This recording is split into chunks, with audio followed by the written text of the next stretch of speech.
Assalamualaikum warahmatullahi wabarakatuh.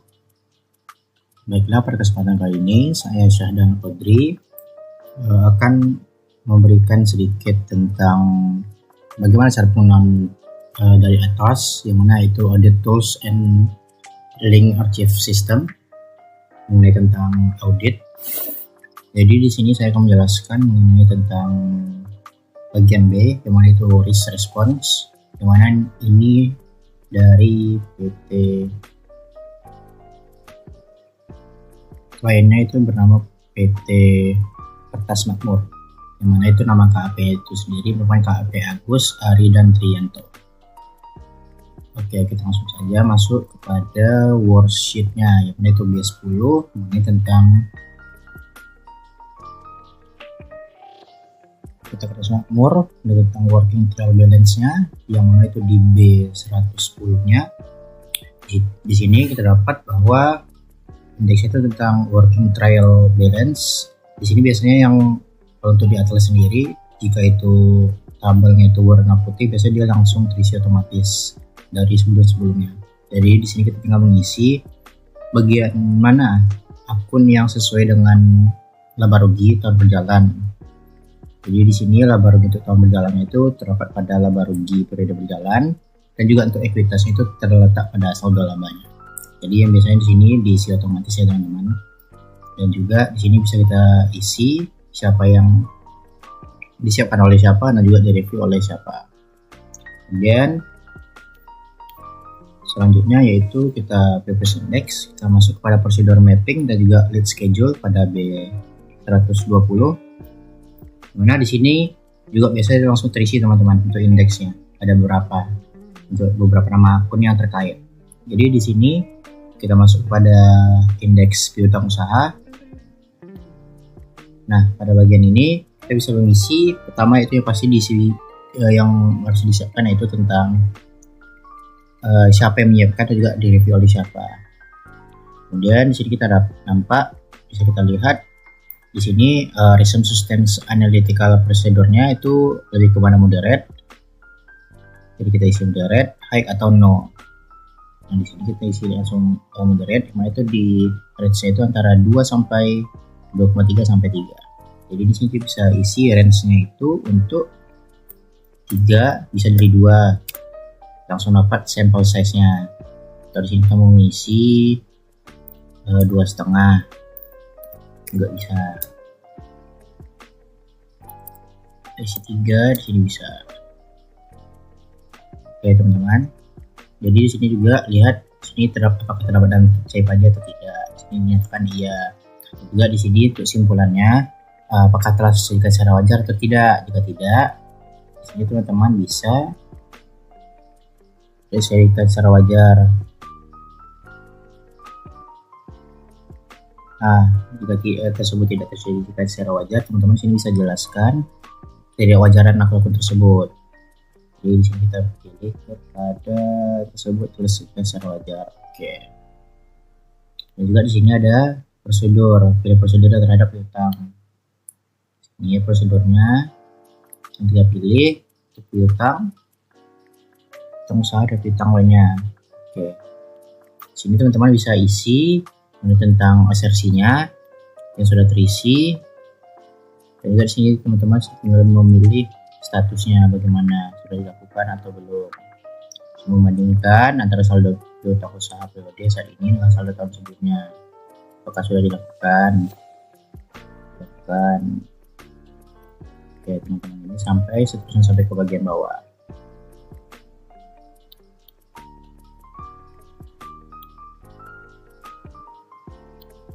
Dan kemudian selanjutnya itu pada uang muka dan beban yang dibayar muka. Itu juga sama, Resume Systems Analytical Procedure-nya itu moderate, yang mana itu di range-nya itu di antara 2,3 sampai dengan 3. Jadi di sini teman-teman bisa isi mungkin 2,5 atau 3. Ini 25 aja ya. Dan di sini juga akun ini tersebut terdapat pada CJKJ. Dan dia juga simpulannya telah disediakan secara wajar. prosedurnya juga bisa teman-teman pilih sudah dilakukan atau tidak. Contohnya seperti di sini, membandingkan saldo periode saat ini dengan data berisi atau ekspektasi ataupun informasi yang relevan, apakah sudah atau tidak. Sini ternyata statusnya itu tidak dilakukan, itu seterusnya bisa teman-teman pilih sesuai dengan soal tadi PT Kades Makmur itu sendiri. Dan untuk pada bagian ini kesimpulannya itu akan ada terisi sendiri jika teman-teman telah mengisi bagian tadi. Begitu juga seterusnya teman-teman tinggal mengisi dan juga sini diberikan keterangannya. Kita kembali ke previous index, kemudian kita masuk kepada B130. Di B130 ini kita tinggal mengisi yang direview juga disiapkan oleh siapa dan direview oleh siapa. Kemudian di sini kita pilih simpulannya, kerja pajak itu telah memadai atau tidak. Jika tidak, kita berikan alasannya. Di sini karena kerja pajak telah memadai, jadi tinggal otomatis. Dan sini kita dapat dampak dari salah saji yang tidak dikoreksi tersebut, berikan alasannya di sini juga yang di sini. Jadi teman-teman isi akun-akun yang ingin dikoreksi. Di sini terdapat beberapa penyesuaian aplikasi pada bagian soal janji pajak tersebut, mana itu ada di janji pajak.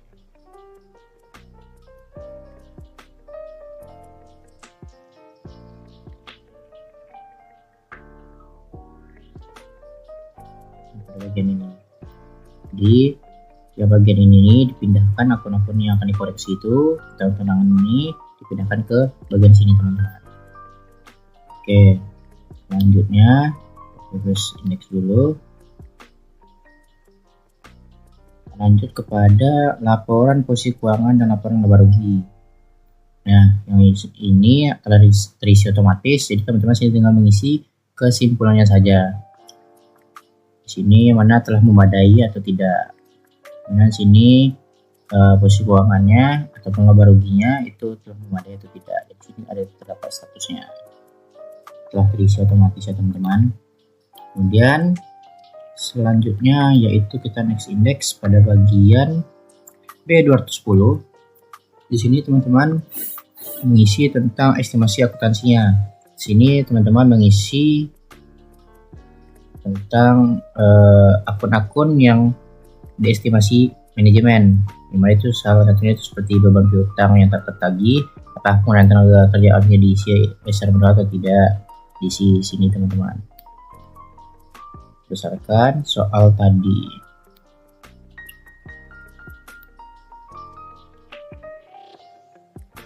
Nah, ini teman-teman pada bagian 210 itu tentang monitor estimasi akuntansi yang berlaku. Di sini terdapat klien mengestimasi piutang tidak tertagih sebesar 1% dari total piutang usaha yang telah dibukukan. Jadi di sini beban piutang tak tertagih, dan juga yang mana di sini penggunaan tenaga kerja itu tidak, dan metode yang digunakan itu 1% dari total piutang usaha, dan dasar asumsinya itu 1% dari total piutang usaha, juga pengendalian yang telah dibukukan telah setuju oleh Direktur Keuangan. Juga sini ada beberapa akun lainnya seperti beban timbalan pasca kerja, likuiditas timbalan pasca kerja, properti investasi, dan juga saldo laba. Ini beberapa pendekatan menggunakan.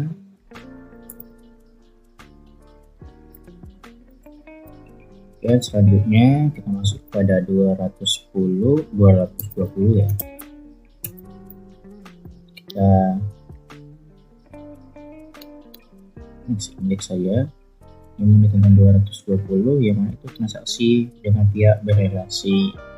Jadi di sini terdapat pada hasil dari pelaksanaan prosedur verifikasi yang pihak berrelasi, yang mana itu di sini Tuan Hanif, mana itu sifat umumnya pihak itu sebagai pemilik, yang mana di sini dia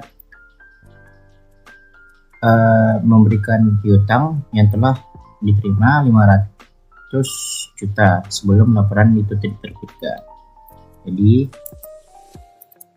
di sini Tuan Hanif sebelum laporan audit nih, transaksi yang pihak berrelasi mana itu Tuan Hanif pada akhir tahun 2018 berjanji akan memberikan utang kepada perusahaan pada bulan Januari 2019.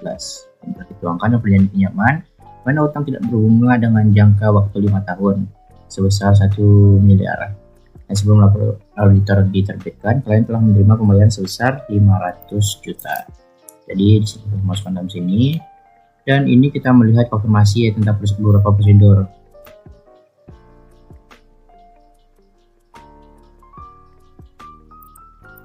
Pada bagian di sini analisis going concern juga terdapat indikasi bahwa tidak mampu membayar hutang dalam waktu yang telah ditentukan sejak tahun 2017.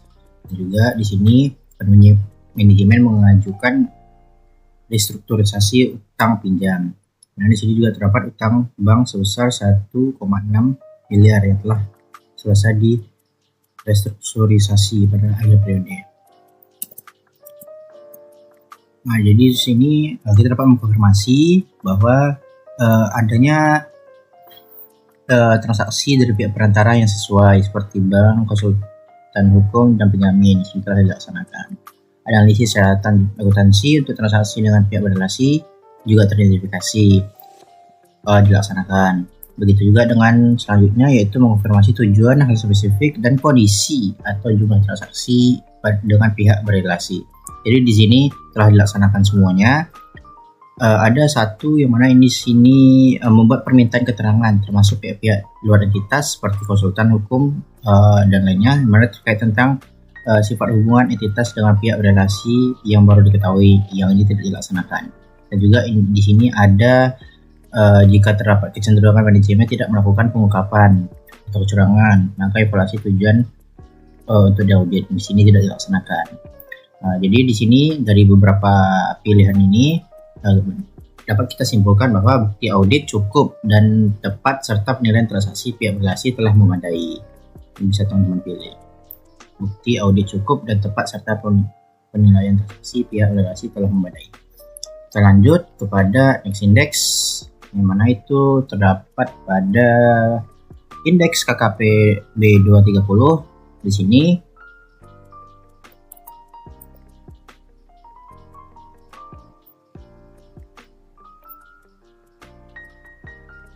B230 mana di sini sequence events yang mana itu pada tanggal 15 Januari 2019 PT PPA atau debitur menyatakan kebangkrutan sehingga tidak dapat melunasi utang usahanya kepada PT Kertas Makmur sebesar 45 juta.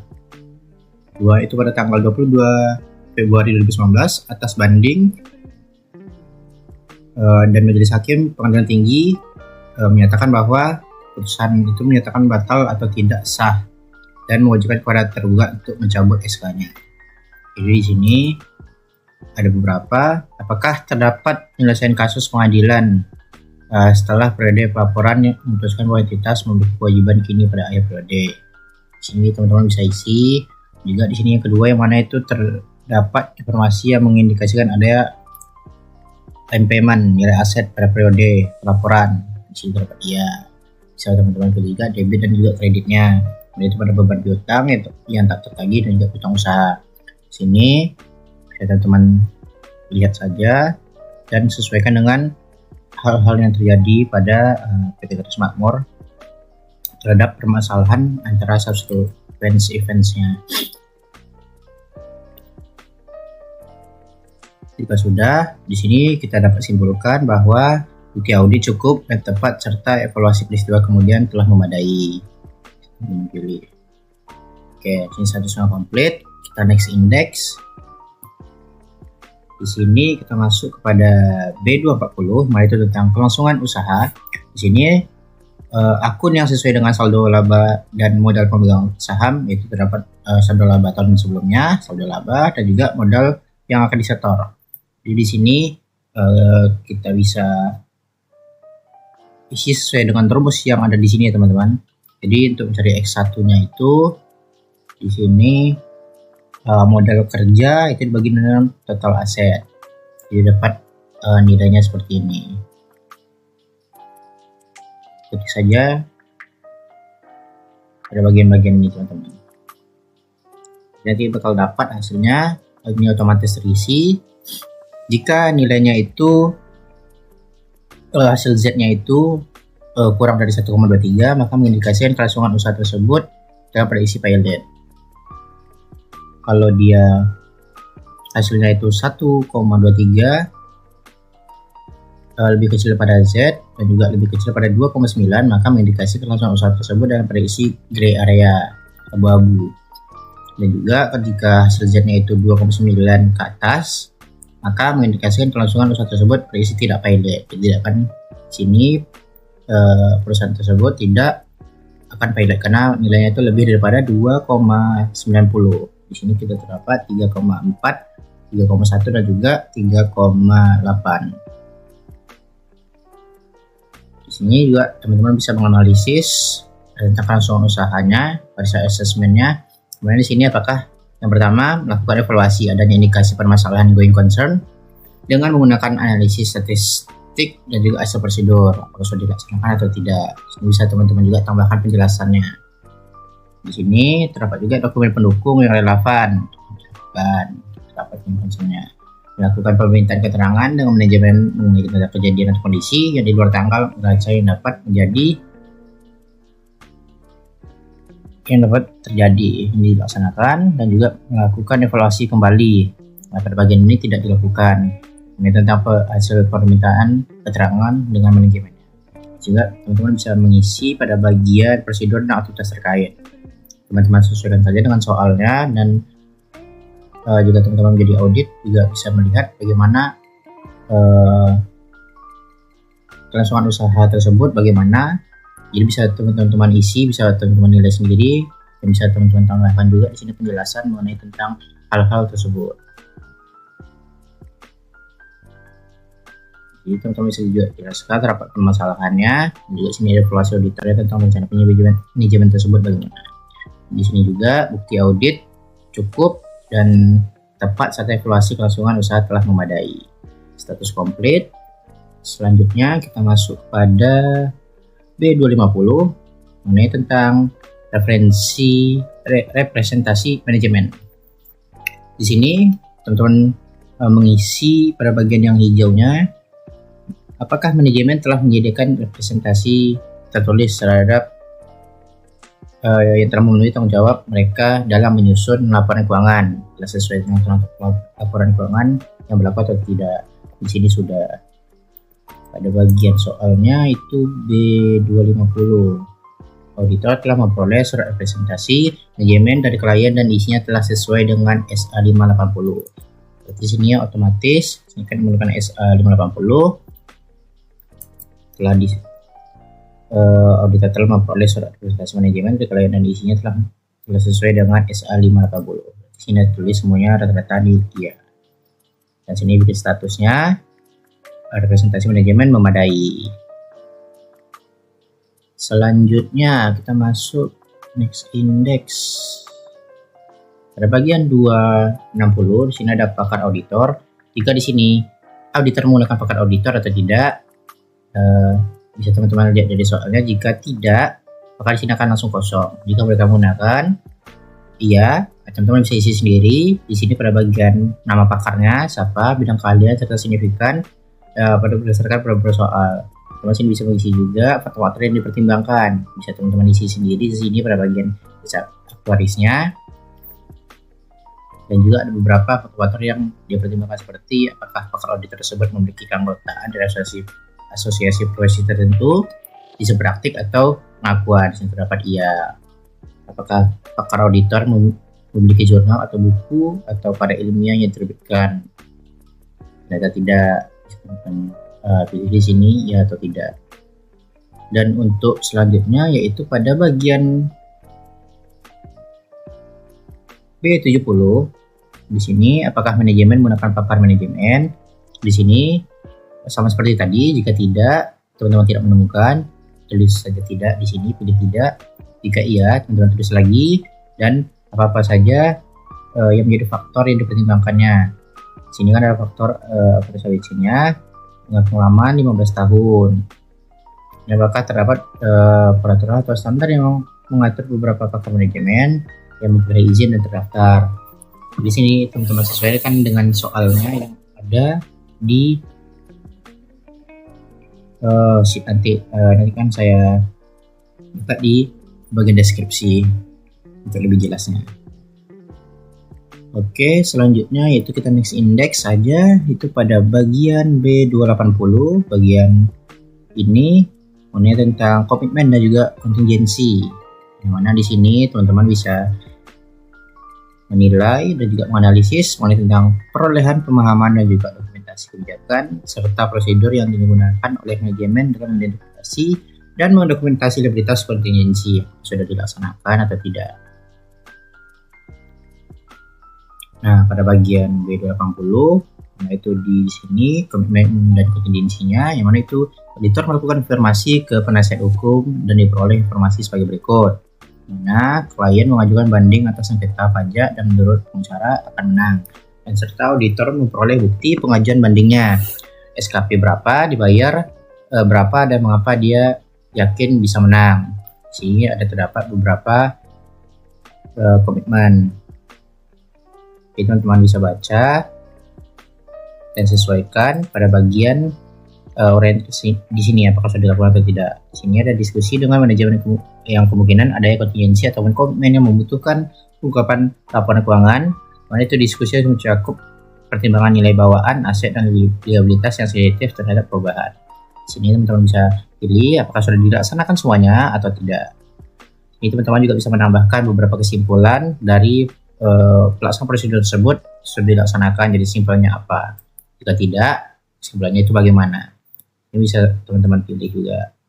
Pada kesimpulan akhirnya, bukti audit cukup dan tepat serta penilaian komitmen dan kontingensi telah memadai. Telah memadai ya teman-teman. Oke. Selanjutnya, sini statusnya sudah komplit. Kita next index. Kita masuk kepada bagian C110. Di sini telah terisi otomatis pada bagian putih di sini, terisi otomatis karena teman-teman sebelumnya sudah mengisi pada bagian sebelumnya. Jadi ini berpengaruh pada kinerja kita untuk ke sheet selanjutnya dan pada indeks KKP selanjutnya seperti di sini di C110. Nah, di sini telah terisi otomatis. Ini tentang acuan saldo, total aset, serta marginnya. Di sini yang telah diaudit, yang ini belum diaudit, dapat seperti ini. Dan selisihnya itu antara yang setelah diaudit dan juga sebelum diaudit itu kisaran 75 juta dengan persentase 3,47. Begitu juga selanjutnya. Dan sini teman-teman bisa memberikan beberapa kesimpulan atas ada selisih penilaian kembali tingkat materialitas yang material. Jadi berdasarkan hasil evaluasi akhir tidak terdapat perbedaan material. Penyesuaian yang dilakukan atas kesalahan pencatatan penjualan bersifat tidak material sehingga penilaian kembali intermaterial dinilai tidak material dan tidak mempengaruhi opini auditor. Oke, kita masuk pada selanjutnya, itu pada bagian C120 yang mana itu pada bagian indeksnya C120.1. Di sini terdapat prosedur analisis akhir untuk common size-nya. Jadi teman-teman bisa pilih simpulannya, yaitu apakah hasil analisis akhirnya itu terdapat risiko salah saji atau tidak. Di sini terdapat risiko salah saji material. Jadi di sini teman-teman bisa jelaskan karena nilai akun yang relatif besar sehingga akun yang signifikan perlu diaudit lebih rinci. Di sini teman-teman bisa lihat. Di sini kita isi pada bagian analisis vertikalnya. Nah, itu sini ada rumusnya ya.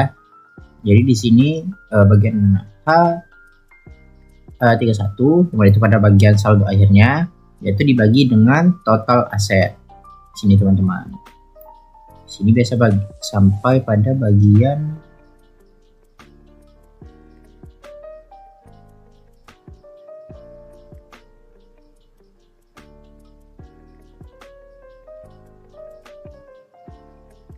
sampai pada bagian utang lainnya jangka panjang.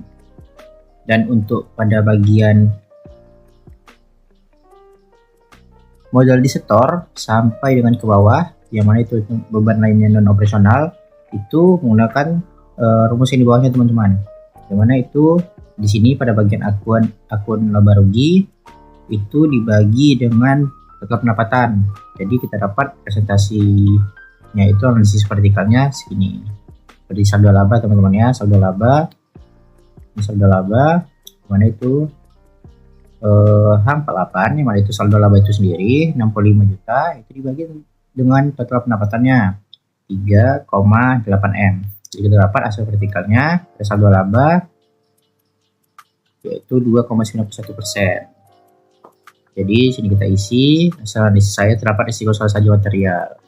Oke, kembali sini terdapat hasilnya langsung terisi teman-teman. Hasil analisis akhirnya terdapat risiko salah saji material. Selanjutnya yaitu kita hasil analisis terdapat risiko salah saji materialnya pada analisis rasio keuangan. Di sini teman-teman pilih simpulannya apakah hasil analisis terdapat salah saji material atau tidak. Jika iya, bisa teman-teman jelaskan. Kemudian di sini berdasarkan prosedur analisis akhir yang telah dilakukan, fluktuasi dan hubungan antar akun yang teridentifikasi dapat dijelaskan dan konsisten dengan bukti audit yang diperoleh. Oleh karena itu, tidak terdapat indikasi salah saji material yang belum dikoreksi dalam laporan keuangan per 31 Desember 2018. Jadi di sini terdapat beberapa akun yang akan teman-teman cari rasionya. Contohnya ini seperti rasio lancar, yang mana itu rumusnya sudah ada di samping ya teman-teman. Di sini telah ada pembentukan kerjanya seperti rasio lancar itu yang mana formulanya itu aset lancar dibagi dengan liabilitas jangka pendek. Jadi di sini rumusnya itu aset lancar dibagi dengan liabilitas jangka pendek. Jadi di sini untuk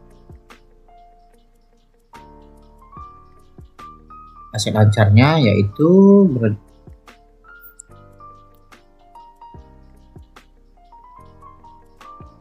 Q37.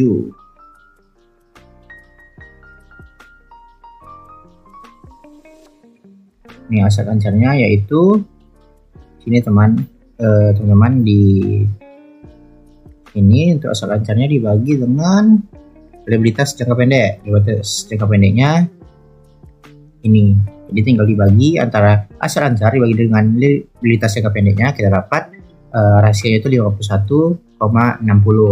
Begitu juga seterusnya teman-teman. Pada kita sesuaikan saja dengan beberapa formula yang telah ada tercantum di samping sampai pada bagian ROE-nya. Di sini teman-teman juga bisa memberikan hasil analisisnya seperti yang rasio lancar tadi, di mana menunjukkan aset lancar belum mampu menutupi untuk menutupi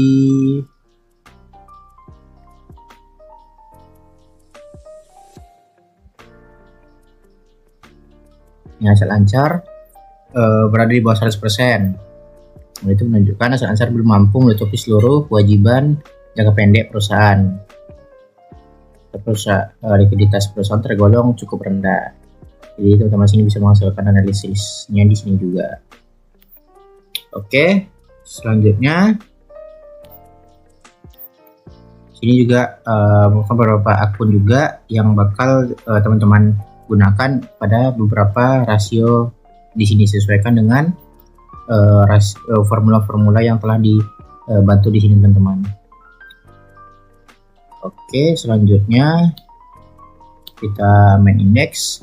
Sini sudah terisi langsung. Sini teman-teman bisa langsung mengisi kesimpulan dan status KKP-nya. Jadi di sini hasil kesimpulannya itu berdasarkan hasil prosedur analisis akhir.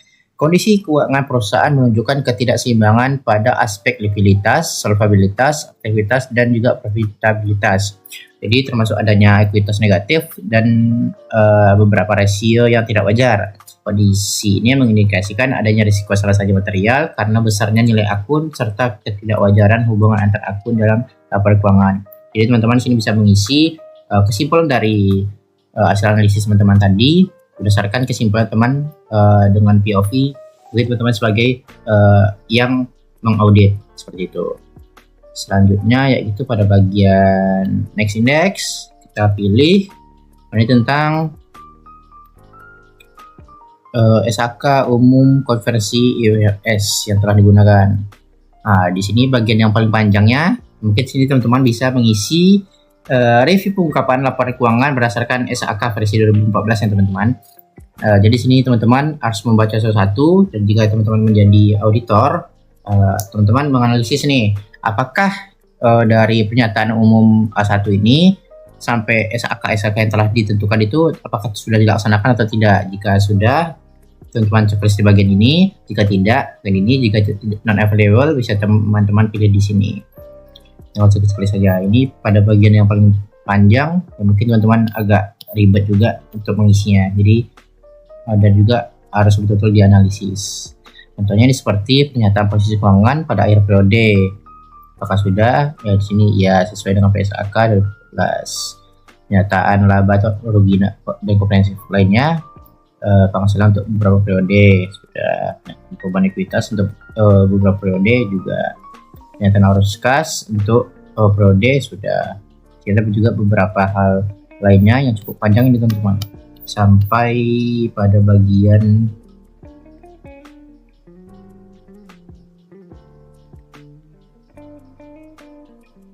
pada banyak subbab ini teman-teman. Di bagian akhir yaitu di mana entitas telah memilih untuk menggunakan satu atau lebih dari praktis dalam C10 dari SAK 16 untuk menyewa yang sebelum diklasifikasikan sebagai sewa operasi. Apakah entitas telah mengungkapkan fakta tersebut? Nah, jadi di sini pada review percakapan itu telah memadai ya teman-teman. Jadi statusnya di sini sudah komplit. Pada simpulannya kemudian kita privacy index sudah diisi. Di sini simpulannya juga bisa teman-teman isi pada preview percakapan tersebut apa saja. Kita lanjut ini kepada next index. Sini pada masuk pada penalaan mutu. Di sini teman-teman pada indeks ini teman-teman bisa isi berdasarkan pada referensinya itu ada di sini teman-teman. Dari A1 110 sampai di sini yang terakhir teman-teman ya. C200. Jadi di sini teman-teman bisa beri saran previewnya. Dimana itu analisis penerimaan dan keberlanjutan hubungan dengan klien, risiko, kesimpulan itu risiko penerimaan klien yang cukup high, dan minusnya kesimpulannya yaitu tim audit tersedia sangat kompeten dan siap melaksanakan audit. Jadi saran previewnya bagaimana? Tidak lanjut saran previewnya bagaimana? Juga sini bisa teman-teman sesuaikan pada tanggal berapa preview departnya di sini bisa teman masukkan. Ini bisa teman-teman isi sesuai dengan prosedur atau tidak, bagaimana dengan komunikasi CWG-nya, bagaimana risk of material statement-nya bagaimana, juga di sini peristiwa kemudiannya bagaimana, itu bukti audit cukup dan tepat serta evaluasi kemudian memadai. Ini teman-teman bisa isi pada saat briefingnya saja. Lanjut kita masuk kepada C400. Nah, pada bagian ini teman-teman melakukan evaluasi bukti audit. Di sini ada bukti audit yang dikumpulkan telah cukup dan tepat. Apakah ya respon teman-teman sebagai auditor sini memilih ya karena telah memadai dan cukup tepat. Dan juga di sini ada dampak atas respon dari nomor 1 tersebut, menyebabkan salah satu material tentu tadi kita bisa lihat dan juga kita telah analisis, dan juga berdampak pervasif tentu tidak. Dan di sini ada opini yang disarankan oleh auditor, wajar dengan pengecualian. Jadi di sini jika teman-teman tetap memilih sesuai dengan yang disarankan, di sini tidak ada alasannya. Alasannya teman-teman memilih untuk wajar tanpa pengecualian, bisa teman-teman jelaskan jika opini tersebut berbeda dengan yang disarankan, bisa teman-teman jelaskan. Tapi di sini dengan wajar dengan pengecualian, jadi kita tidak perlu memilih atau menjelaskan mengenai tentang opini tersebut. Sehingga jika tidak wajar, bisa teman-teman opini berbeda, mohon dijelaskan. Jadi apa di situ yang menurut teman-teman berbeda. Tergantung bagaimana respon teman-teman sebagai auditor. Kemudian selanjutnya pada next index, yaitu pada bagian C510 pada review laporan auditor independen.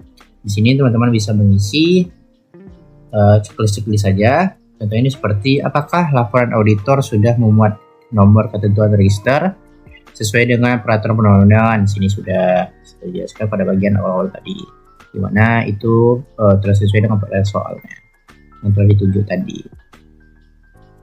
Jika teman-teman ingin sekalian melihat soalnya, nanti saya letakkan saja di bagian deskripsi teman-teman agar lebih jelas.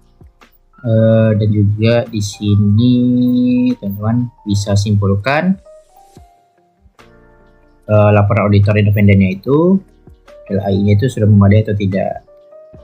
Di sini teman-teman bisa simpulkan.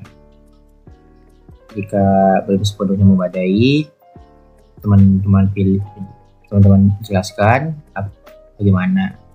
Jika sudah memadai, tidak perlu teman-teman jelaskan, tinggal lanjut saja kepada indeks selanjutnya.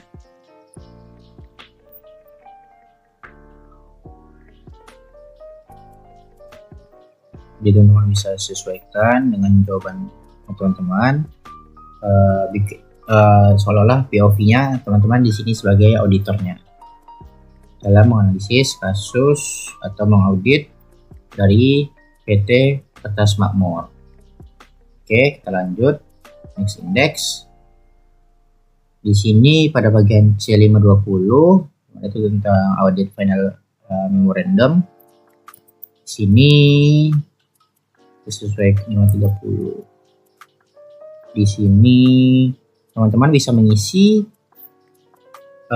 berdasarkan deskripsi di sini. Referensinya teman-teman bisa lihat pada bagian A230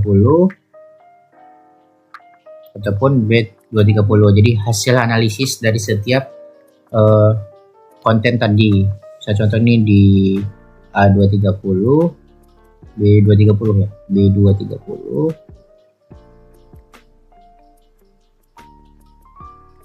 D230.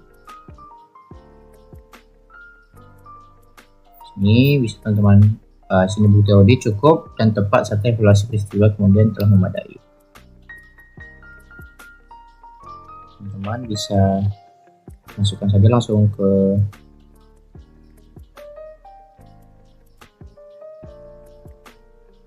sini.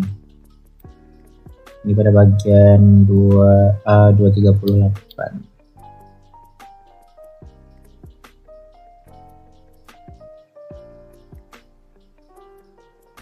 A20 A238 di sini terdapat hasil analisisnya bagaimana. Ini terdapat analisis faktor kecurangan yang memungkinkan salah satu material. Teman-teman masukkan ke dalam bagian C520 tadi. Tinggal masukkan saja hasil analisisnya atau hasil simpulannya, langsung masuk ke sini. Jadi teman-teman hanya lihat dari referensi di sini. Ini seperti B220, karena di sini hasil tidak biasa dengan pihak yang memiliki hubungan istimewa. Di sini ada salah satu material dan dari analisis risiko keuangan.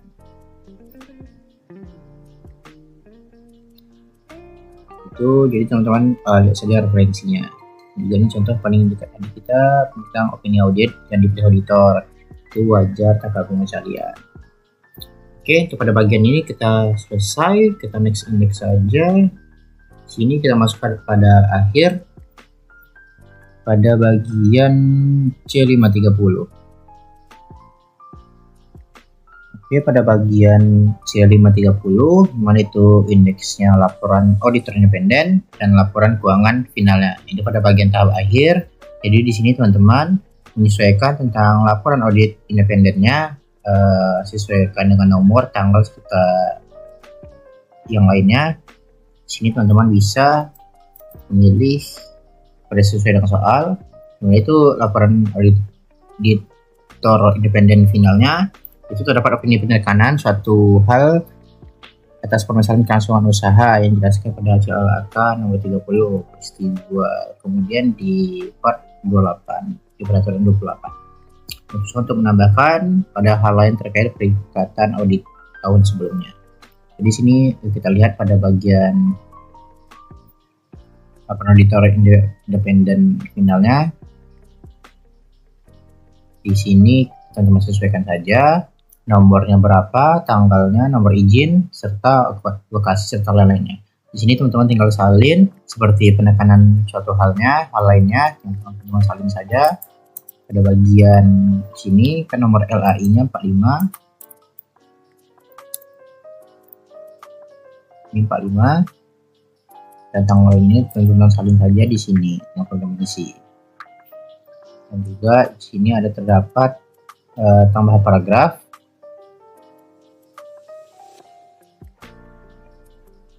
Teman-teman isi.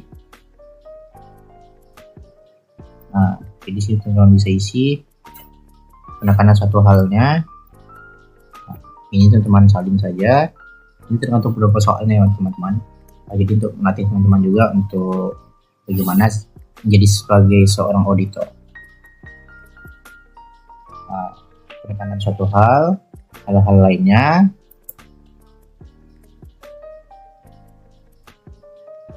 Dan sini terakhir basis untuk opini wajar dengan pengecualian.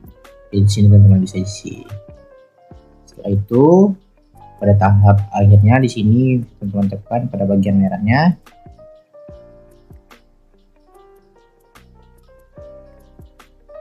Nah, inilah hasil laporan auditor independennya. Di sini ada beberapa hasil dari KAP Agus Arida Trianto sebenarnya tentang PT Kertas Makmur. Ini dijelaskan kami telah mengaudit laporan keuangan PT Kertas Makmur terlampir yang terdiri dari laporan posisi keuangan pada tanggal 31 Desember 2018 serta laporan laba rugi dan penghasilan komprehensif lain, laporan perubahan aktivitas dan laporan arus kas untuk tahun yang berakhir pada tanggal tersebut, dan satu ikhtisar kebijakan, akuntansi signifikan, dan informasi penjelasan lainnya. Di sini ada terdapat tanggung jawab manajemen atas laporan keuangan, di mana manajemen bertanggung jawab atas penyusunan dan penyajian wajar laporan keuangan tersebut sesuai dengan standar akuntansi keuangan di Indonesia. Di sini ada juga tanggung jawab auditor, sehingga ada basis untuk opini wajar dengan pengecualian. Di sini saldo piutang usaha terhadap perusahaan pada tanggal 31 Desember 2018 sebagaimana tercatat pada laporan keuangan terlampir ada sebagai berikut, dan juga sebagai juga pada catatan. Di sini ada opini wajar dan pengecualian, di mana menurut opini kami sebagai auditor, kecuali untuk nampak hal yang dijelaskan dalam paragraf basis untuk opini wajar dan pengecualian, laporan keuangan terlampir menjadikan secara wajar dalam semua hal yang material, posisi keuangan PT Kertas Makmur tanggal 31 Desember 2018 serta kinerja keuangan arus kasnya. Sini ada penekanan satu halnya yang tadi, di sini pada bagian akhirnya. Oke, ini setelah selesai, back, selesai pada ada untuk klien kita yang itu PT Kertas Makmur yang bertempatan di Jakarta, dan ini nama-nama tim yang perikatannya, perannya, dan juga di sini ada standar akuntansi kliennya yang menggunakan SAK umum versi RS. Di sini nama akuntan pabriknya. Oke, mungkin itu saja yang dapat saya sampaikan dan jelaskan mengenai tentang soal PT Kertas Makmur yang ini telah sesuai dengan soal-soalnya. Selesai. Mungkin terdapat banyak kekurangan daripada yang saya jelaskan. Lebih dan kurang saya mohon maaf. Cukup sekian saja yang dapat saya jelaskan mengenai tentang penggunaan atau dari aplikasi Atlas ini terhadap klien kita yang ada di PT Kertas Makmur. Lebih dan kurang saya mohon maaf. Assalamualaikum warahmatullahi wabarakatuh.